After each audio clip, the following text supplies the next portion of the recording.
Hello, and welcome to our lesson on performing addition for positive integers. In this lesson, we'll build on our understanding of positive integers by learning how to effectively perform addition with them. Our primary focus today will be on mastering the addition of these positive numbers. We'll begin by reviewing the basic concept of positive integers and understanding why addition is a crucial operation. Next, we'll go through the step-by-step process of adding positive integers, ensuring you grasp each stage clearly. After this, we will run through some cases of applying this new knowledge, reinforcing the technique through practical examples. Let's get started and dive into the world of positive integers. In our previous lessons, we've established a strong understanding by discussing identifying positive integers as whole numbers greater than 0. We also looked at ordering numbers by arranging and comparing positive integers by size. With this foundation, we can now explore the technique of addition for positive integers. This fundamental skill is essential in mathematics as it allows us to combine quantities and solve numerical problems efficiently. For instance, knowing how to add positive integers can help us solve everyday problems like calculating the total cost of items in a shopping cart or determining the collective score in a game. By mastering addition, you'll be well equipped to approach more advanced mathematical concepts with confidence. Let's get started. So far, we have explored positive integers and learned how to order them. We know that we can list positive integers in increasing order like this: 1, 2, 3, 4, 5, and so on. However, we have no method to move from one number to another in our list, other than by counting one by one. Addition is the process that allows us to combine two or more numbers to find a total known as the sum. By using addition, we can efficiently move along our number line to reach new values. Let's start by looking at small numbers. When adding two small numbers, each less than 10, we simply combine them to get the total. For example, 3 plus 4. We start at 3 and count up 4 more steps. So 3 plus 4 equals 7. Let's now add three small numbers in the same way. For example, 2 plus 3 plus 4. First, add the first two numbers. So we have 2 plus 3 equals 5. Now, add the sum to the third number. So 5 plus 4 equals 9. Therefore, 2 plus 3 plus 4 equals 9.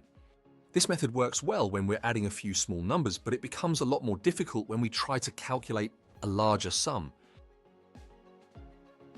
We therefore use the column method to keep track of place values in more complicated case. It's best to see how this works with an example, so we'll take the following. 14 plus 5. We begin by writing one number below the other, aligned by place value. For this method to work, we begin with the unit column, then the tens column, then the hundreds column, and so on. In this case, we add the units first. So 4 plus 5 equals 9. Now, since there's nothing to add in our tens column, we simply carry over the 1 like this. Thus we have 14 plus 5 equals 19. Let's now consider a more complicated example, 23 plus 48. Again, we begin by aligning the numbers by place value. First, we add the units column. In this case, this is 3 plus 8, which gives 11. Notice, however, that we can't enter 11 in the unit column since 11 contains one 10. So instead we put the 1 in the unit column and then carry over the 1 into its appropriate tens column. Now let's get back to our method. We now add the tens column. So 2 plus 4 equals 6, but now we make sure to add the 1 we carried over from our unit calculation from earlier, so we get 2 plus 4 plus 1, which gives us 7. Therefore, 23 plus 48 equals 71. The column method helps us systematically add any numbers by aligning their place values, units, tens, hundreds, etc. This method can be extended to add numbers of any size. The steps of the column method are as follows. 1. Write the numbers one below the other, aligned by place value. 2. Start with the rightmost column, units, and add the digits. 3. If the sum is 10 or more, write down the units digit and carry over the tens digit to the next column. 4. Move to the next column to the left, adding the digits and any carryover. 5. Continue this process for all columns until the entire sum is found. By mastering this method, we can confidently add any positive integers, always moving to the right on our positive number line, thus expanding our ability to solve a wide range of numerical problems. Let's walk through a few examples to see how we can apply the technique of addition for positive integers in GCSE maths problems. Let's start with a basic example. Add 12 and 25. Solution. 1. Write the numbers vertically, aligning the units column. 2. Add the units column. We have 2 plus 5 equals 7. 3. Then add the tens column. We have 1 plus 2 equals 3. 4. Finally combine the results. So 12 plus 25 equals 37. Now let's tackle a slightly trickier problem where carrying is involved. Problem, add 56 and 78. 1. Write the numbers vertically. 2. Add the units column, 6 plus 8, which gives us 14. In this case, we need write down the 4 and carry over the 1. 3. Add the tens column, including the carried over 1, which is 5 plus 7 plus 1, which equals 13. 4. Write down the entire result. So 56 plus 78 equals 134. Now let's tackle a slightly trickier problem where we add more than two numbers. The question is add 45, 27, 38. Solution. 1. Write the numbers vertically. 2. Add the units column. So 5 plus 7 plus 8 equals 20. We write down the 0 and carry the 2. 3. Add the tens column, including the carried over 2. So we have 4 plus 2 plus 3 plus 2, which equals 11. Finally, we write down the entire result.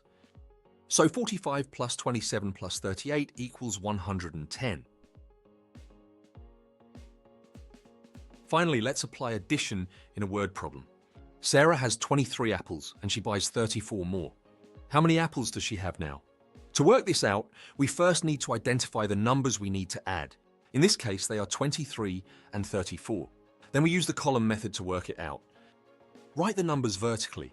Add the units column. Add the tens column and combine the results. So we have 23 plus 34 equals 57. Therefore, Sarah now has 57 apples. These examples illustrate how to tackle addition of positive integers. By practicing these steps, you can handle more complex addition problems with confidence.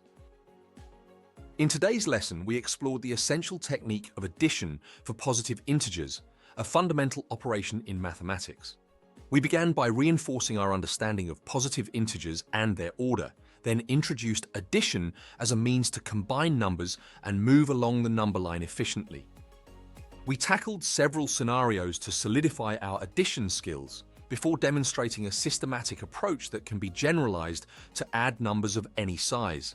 By mastering these techniques, we can confidently perform addition with any positive integers, enhancing our ability to tackle a wide range of numerical problems. This foundational skill is crucial for further mathematical concepts and practical everyday applications, providing a solid base for future learning. Watch the rest of the GCSE Maths course at Sophos Education.